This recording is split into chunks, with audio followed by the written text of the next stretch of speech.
And something we sometimes the way we picture our body and our body in our minds impacts the way that it moves. So remembering that the joint is back here, and as the jaw opens, it swings down and back, not down and forward. So try and feel that like as it goes down, it's not down and forward, it's down and back. And let it rest where it wants to rest, as if all these muscles were just, well, it was just held up by the skin. Yeah, there we go. Do the same thing from there. Ah. Whoa, yeah.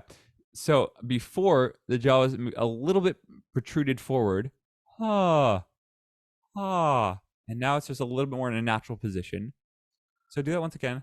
Ah. Yeah. Are you able to stand? So we're gonna talk about breath a little bit as well, right? So the belly is another area that these abdominal muscles are another area that singers tend to overwork and tend to overuse. So can you just inhale and exhale for me, keeping the jaw loose? Yeah. Try to keep the upper body a little bit more stable and allow a little bit more movement with the lower body. Yeah.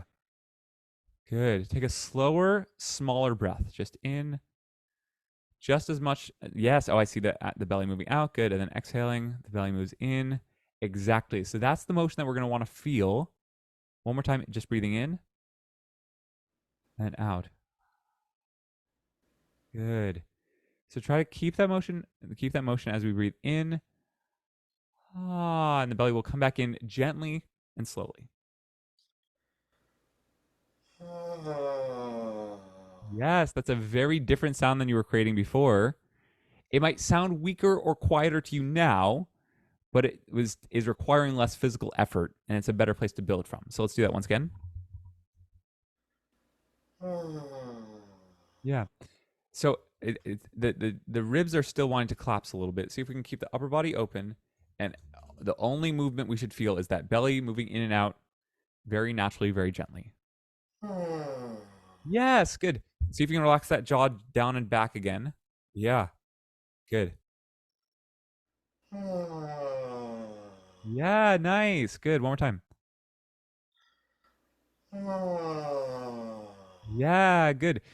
Um, let's see if we can put that head over the body just a little bit more. It's just a tiny bit forward. And I want you to actually lean your shoulders forward just a little bit. Yeah, there you go. So if you lean your shoulders forward, you might feel that the belly is able to move a little bit more freely. Maybe not. It's kind of sometimes hard to see on Zoom, sort of how you're set up, but we want to find that spot where the belly is really able to move and it's not held tight because we're sort of holding our body upright, right? But the shoulders are not forward, but it's a little bit more. It might feel like you're leaning forward a little bit, and you might feel like the belly is able to move in and out a little bit more. Do you feel that or no? You do. Good. Okay, so keep a hand on the belly with that shoulders a little bit more forward. And feeling that range of motion with the belly. Ah. Yeah, good. Do that once again. Ah. Excellent. Do people hear the difference in that sound? Lucy's giving a thumbs up. Do you feel a difference, Michael? It's a little hard to tell. I mean, And yeah, answers like that are totally fine. Sometimes there's the obligation to be like, "Oh yeah, I hear the difference," even if you don't, and I don't want you to lie to me. Yeah, great. So, uh, what what does it feel like to you as you sing like this? ah.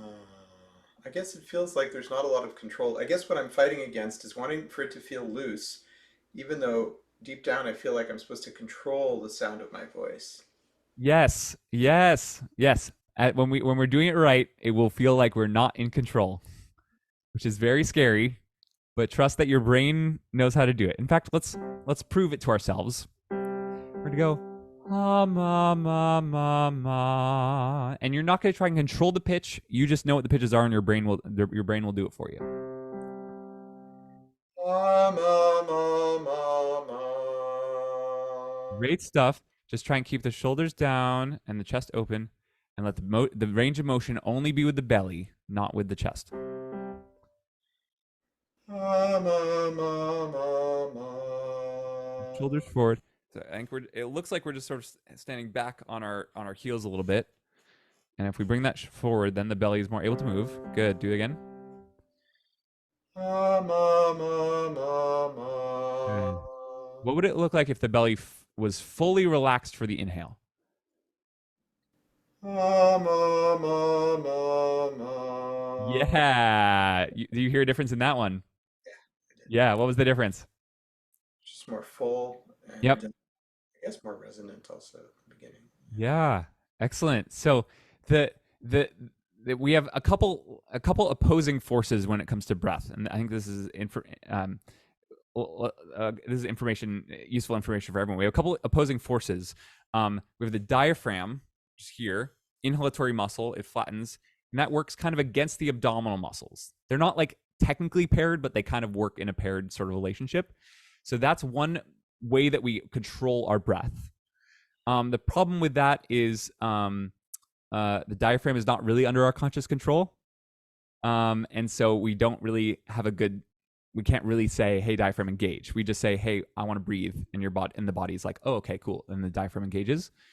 The other thing that we have at our disposal is the muscles that swing the ribs out and in, those muscles.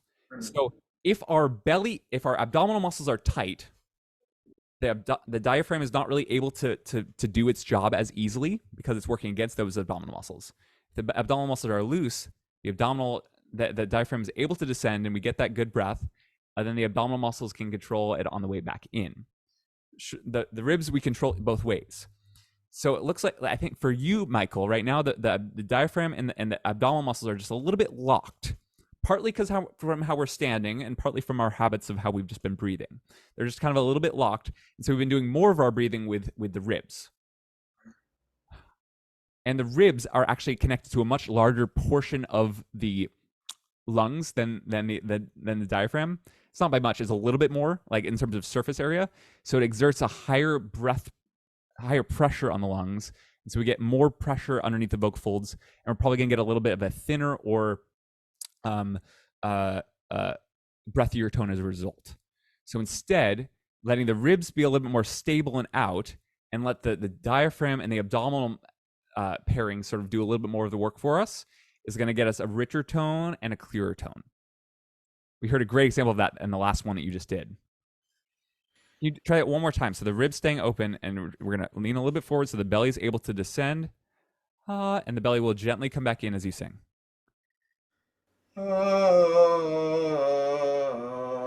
Yeah, good stuff. Good stuff. Compare that. Do it with the ribs now.